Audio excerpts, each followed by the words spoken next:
मला एक सांगतो, शेमी जी आहे आता उद्या आपल्याला शिवरात्रीला व्हायची आहे, तर 3 प्रकारच्या शेमी राहतात डुप्लिकेट. व त्याच्यामध्ये समदडी जिचा काटा वाकडा असतो ती ओरिजिनल असते आणि त्याच्यामध्ये खैर असते. खैर ते खैराचं आणि शेमीचं पान तुम्हाला ओळखू येणार बरं काय.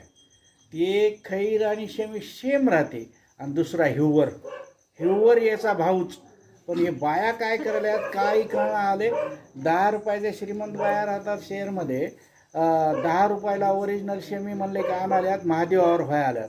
पण महादेवापाशी कसं आहे बघा सांगू का, महादेवाला ओरिजिनल झालं तरच पुण्य आहे. पाणी टाकायल्यात तांब्याच्या घागरीनं नेऊन, पण शेमी बेल ओरिजिनल आहे. ते पण वाहाव कसा त्याच्यामध्ये थोडं जा. आणि तुम्हाला वाटलं तर शिवली अमृतमध्ये 11वा अध्याय वाचा की रुद्राक्षाची सुद्धा माहिती मिळून जाते. असं करा आणि असं नीट माहिती घेतल्याशिवाय पूजा अर्चा करू नका, त्याला अर्थच नाही. काही बाया शहरमध्ये काय करायचं, माझ्या घरापुढून जातात, मी बसवेश्वर नगरला राहतो, तर सगळ्याच्या पायात चपलं राहतात आणि त्यांच्या हातात तांब्या राहते. मी एका मुलीला म्हणलो बी, बाई म्हणलं चप्पल लावून तांब्या कुठं न्यायलीस. तिनं म्हणली मी महादेवाला जाते दररोज.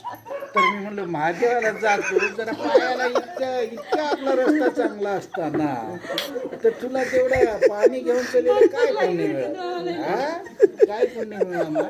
मला माहिती नसली तर येताना येईल, मी थोडं 2 मिनटं सांगतो.